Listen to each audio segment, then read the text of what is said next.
अगर आज हम कॉलेज जा रहे हैं, अपनी ड्रीम्स फॉलो कर रहे हैं, ये सिस्टम के अगेंस्ट आवाज उठा रहे हैं, तो सोचो ये पॉसिबल किसने बनाया?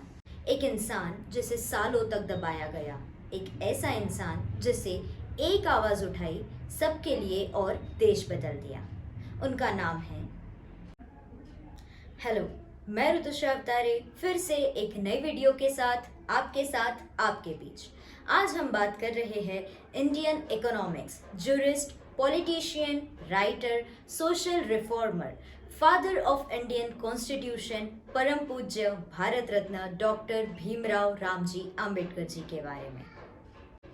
आज के 21st सेंचुरी में भी ऐसे बहुत लोग हैं जिन्हें इनके कार्य के बारे में पता नहीं है, तो चलिए जानते हैं। डॉक्टर अंबेडकर का जन्म 14 अप्रैल 1891 को महू, मध्य प्रदेश में हुआ था। वो महार कास्ट से बिलोंग करते थे, जिसे उस समय अनटचेबल्स यानी नीची जाति का माना जाता था। बचपन से ही उन्होंने जातिवाद का वो कड़वा सच देखा जो किसी को भी तोड़ सकता था।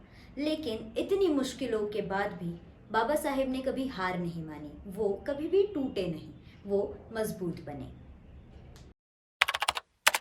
डॉक्टर अंबेडकर ने एजुकेशन को अपना सबसे बड़ा हथियार बनाया। उन्होंने कोलंबिया यूनिवर्सिटी से पीएचडी की, लंदन स्कूल ऑफ इकोनॉमिक्स से लॉ की पढ़ाई की।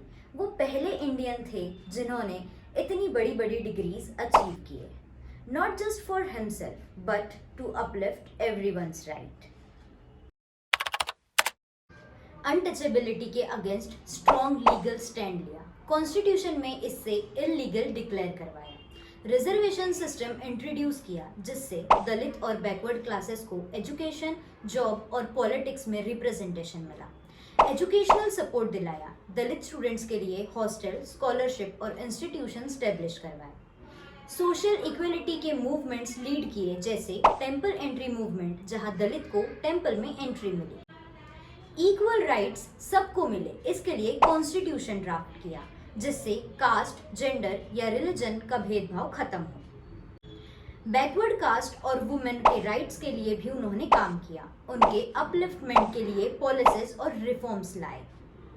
पॉलिटिकल पावर सिक्योर किया, दलित कम्युनिटी को रिजर्व्ड सीट के थ्रू अपनी आवाज उठाने का हक मिला।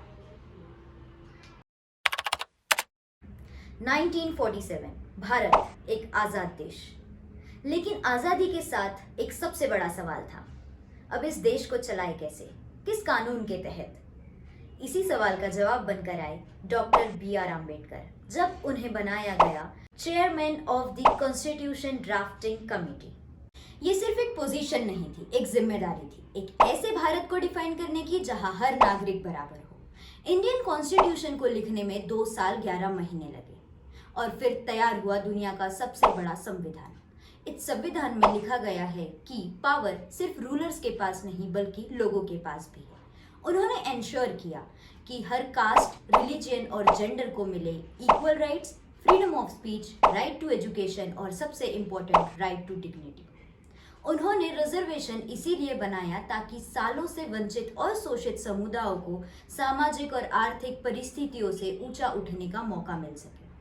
डॉक्टर अंबेडकर ने कहा था, political democracy will be meaningless if there is no social democracy, यानी वोट का राइट मिलना ही काफी नहीं, जब तक सामाजिक बराबरी नहीं मिलेगी, आजादी अधूरी रहेगी। और इसी सोच से भारत के संविधान को सिर्फ एक लीगल डॉक्यूमेंट नहीं बल्कि एक vision of equality and justice मिला। डॉक्टर अंबेडकर ने पूरी जिंदगी कास्ट सिस्टम के खिलाफ लड़ाई लड़ी। उन्होंने हर मंच पर इक्वलिटी की बात की, लेकिन जब उन्हें लगा कि ये व्यवस्था कभी बदलेगी नहीं, तब उन्होंने एक हिस्टोरिक डिसीजन लिया। 14 अक्टूबर 1956 नागपुर में डॉक्टर अंबेडकर ने लाखों लोगों के साथ बुद्धिज्म अपनाया। ये कोई धार्मिक कदम नहीं था, ये एक सोशल प्रोटेस्ट था उस कास्ट बेस्ड सिस्टम के खिलाफ जो इंसानियत को तोड़ता है। उनका कहना था, I was born a Hindu but I will not die a Hindu, और उन्होंने अपनी बात पर अमल करके दिखाया। उनके साथ लगभग 5 लाख लोगों ने भी बुद्धिज्म अपनाया और ये कन्वर्जन बन गया एक रिवॉल्यूशन जिसमें शांति, समानता और इंसानियत के मूल्यों को चुना गया। उनके अंतिम दिनों में भी उनका एक ही सपना था, एक ऐसा भारत जहाँ किसी के साथ उसके जाति के वजह से भेदभाव ना हो। इसीलिए बाबा साहेब को याद रखना सिर्फ एक ड्यूटी नहीं, एक ज़रूरत है। बाबा साहेब ने अपनी आवाज़ उठाई, अब बारी हमारी है उनकी आवाज़ बनने की। Let the world know why Ambedkar matters even today. Thank you. जय भीम, जय भारत।